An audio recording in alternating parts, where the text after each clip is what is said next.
ఈ రాష్ట్రంలో మరి ప్రభుత్వం నడుస్తుందో లేకపోతే సర్కస్ కంపెనీ నడిపిస్తారో ప్రజలకు సమాజానికి ఎవరికి కూడా అర్థం కానటువంటి ప్రశ్న. ఈ భారతదేశంలో ఒక రాష్ట్రాన్ని సాధించినటువంటి ఒక గొప్ప నాయకుడు తెలంగాణ తొలి ముఖ్యమంత్రి కేసీఆర్ గారు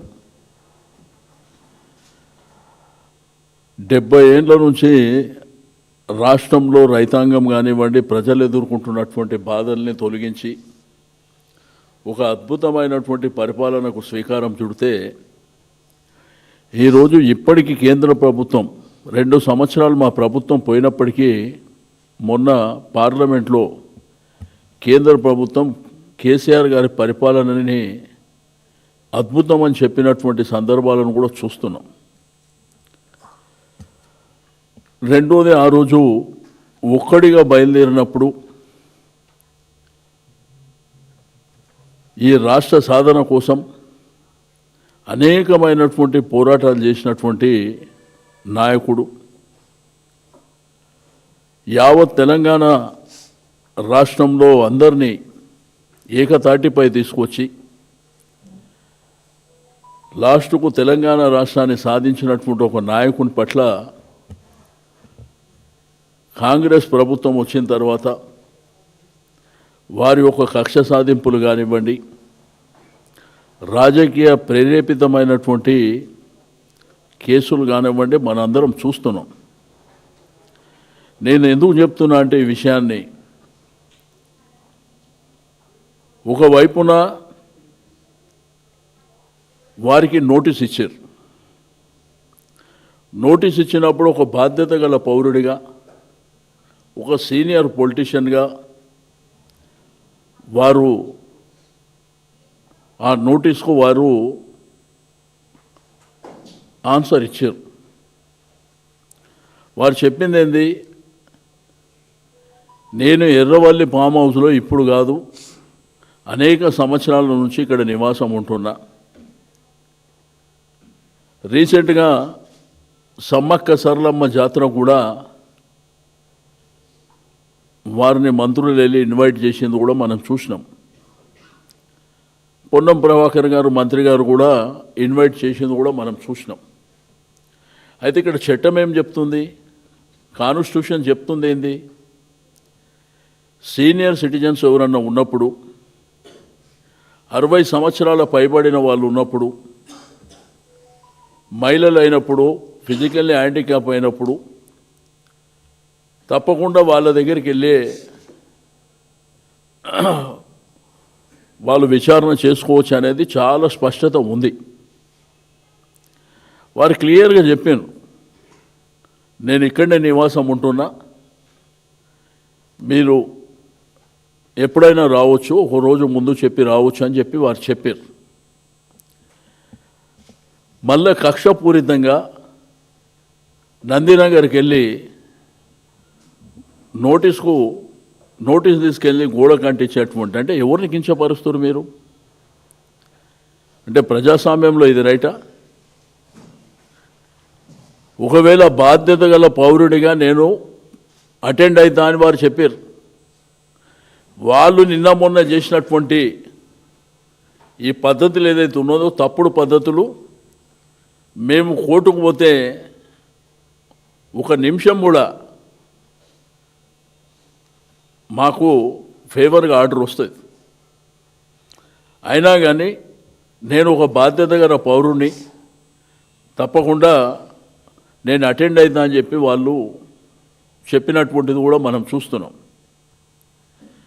కానీ ఇక్కడ జరుగుతున్న పరిణామాలు ఏంది, అసలు ఏం చేస్తున్నారు మీరు, ఏం పద్ధతులు ఇవి?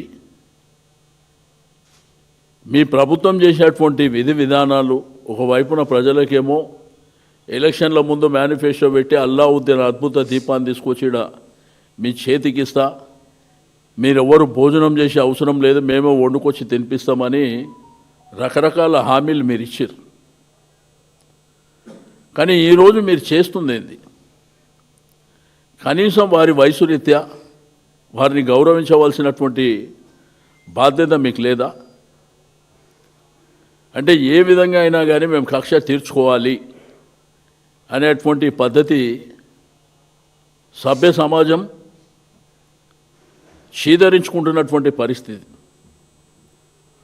అందుకే మా పార్టీ పరంగా రాష్ట్రంలో ఉన్నటువంటి మా నాయకత్వం, మా ఎమ్మెల్యేలు కావచ్చు, ఎంపీలు కావచ్చు, మాజీ శాసనసభ్యులు కావచ్చు, మాజీ పార్లమెంట్ సభ్యులు, మాజీ రాజ్యసభ సభ్యులు కావచ్చు, అదేవిధంగా మాజీ శాసనసభ్యులు కావచ్చు, మా పార్టీకి సంబంధించి వివిధ హోదాల్లో పనిచేసినటువంటి కార్పొరేషన్ చైర్మన్లుగా చేసిన వాళ్ళు కానీ, కార్పొరేటర్లు, వార్డు మెంబర్లు, జెడ్పీటీసీ, ఎంపీటీసీ, మరి అదేవిధంగా జిల్లా పరిషత్ చేసిన వాళ్ళు కానివ్వండి, మా గులాబీ సైన్యానికి, వారితో పాటు ఈ రాష్ట్రంలో ఉన్నటువంటి మేధావి వర్గానికి, అడ్వకేట్లకు కానివ్వండి, డాక్టర్లకు కానివ్వండి, ఇంటలెక్చువల్స్, విద్యార్థులు, మహిళలు అందరికీ రిక్వెస్ట్ చేస్తున్నాం.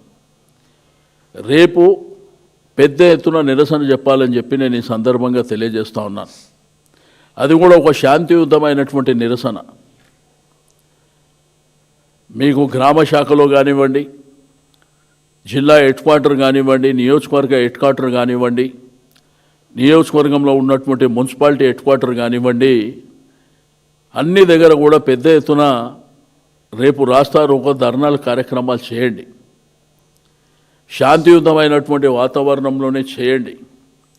ఈ ప్రభుత్వం చాలా రోజులు ఉండే పరిస్థితిలో లేదు. ఇష్టం, మా దగ్గర అధికారం ఉన్నది కాబట్టి మా ఇష్టం ఉన్నట్టు మేము చేసుకుంటాం. ఇది ఏం పద్ధతి? ఏం ప్రజాస్వామ్యం ఇది? మీరు చూసినారు, కేసీఆర్ గారు నేను అటెండ్ అవుతాను రాసిండు. మీరు రండి,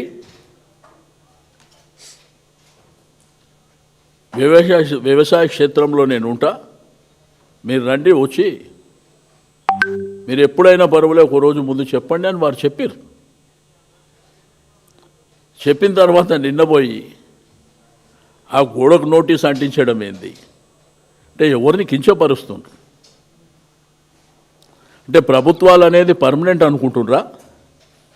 ఏ ప్రభుత్వాలు కూడా ఈ దేశంలో పర్మనెంట్ కావు. ఇప్పుడు నిన్న చూస్తే నేను ఎందుకు చెప్పిన అంటున్నారు సర్కస్ కంపెనీ నడిపిస్తున్నారని. స్పీకర్ గారు మొన్న తీర్పిచ్చారు, వీళ్ళు కాంగ్రెస్ కాదు, వీళ్ళు టీఆర్ఎస్ శాసనసభ్యులే అని చెప్పి తీర్పిచ్చారు. అంటే ప్రజలు ఏమనుకుంటారు కూడా పక్కన పెట్టిండు. వాళ్ళు ఇప్పుడు మున్సిపల్ ఎలక్షన్లల్లో ప్రచారంలో ఉన్నారు కాంగ్రెస్ పార్టీ. మరి స్పీకర్ గారు మీ మనుషులను పంపించి మరి వాళ్ళు ఏ పార్టీలో ఉన్నారో ఇప్పుడైనా మీకు స్పష్టత వస్తుందేమో చూడవలసినటువంటి అవసరం ఉన్నది. అందుకే సర్కస్ కంపెనీ నడిపిస్తున్నారు అంటున్నాను నేను. ఏంది ఇది ప్రజాస్వామ్యం లోపల?